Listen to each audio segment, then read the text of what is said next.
Wow, my showpiece is a big word. It's quite strange. I think one of my favourite pieces. It's still a Dolce & Gabbana suit that I bought even really before I started working with Dolce & Gabbana. I needed a tuxedo and I bought this brown suede or brown velvet tuxedo.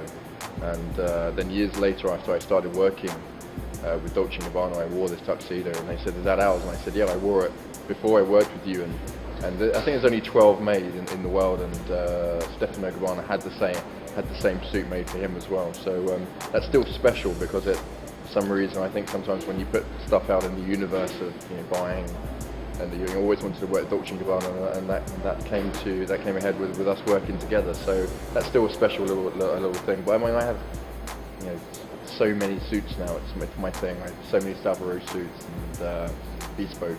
I only really have something if I'm going to an event, or going to a big premiere or a red carpet event for Dolce & Gabbana, then they dress me for that.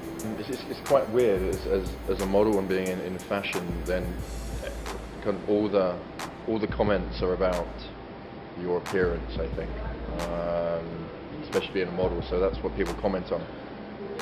So my favourite comments are sort of this year, and we were talking. I started a charity. I started my own charity, and we raised about £250,000 on our first initiative. And someone sort of said to me, clearly you're a lot more than just a pretty face.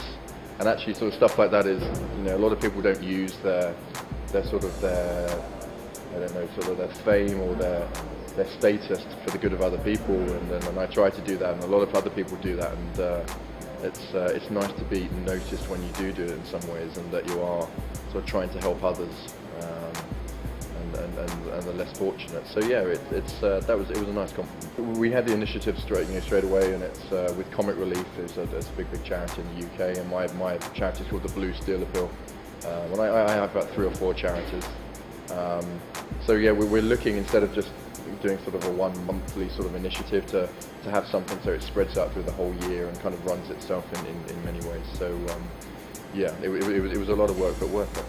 If I could wear a 3-piece suit every day, I'd wear a suit. I love suits. I love the tie. It's very easy for me to put together. People think that's strange because they find it so hard with the combinations, but I don't. But staple apart from that is probably just a pair of trousers. I mean, t-shirts. I own so many t-shirts. It's untrue. So just plain t-shirt, jeans, and a good pair of shoes. And always, I have an expensive addiction to watches. So there's always a different watch on my wrist. I don't own sneakers. I don't own a pair of trainers apart from running. So but sneakers are not something I own. So I have a wide selection of brown shoes from all shades, and suedes and everything else. So yeah, it depends on the outfit.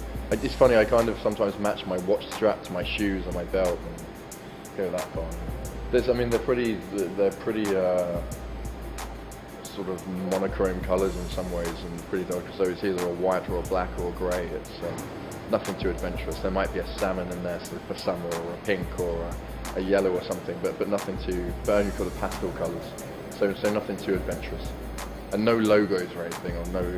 That's one of my pet hates is men wearing big logos and pictures on the front of their t-shirts. It's fine if you're 10, but when you're 38, then don't do it.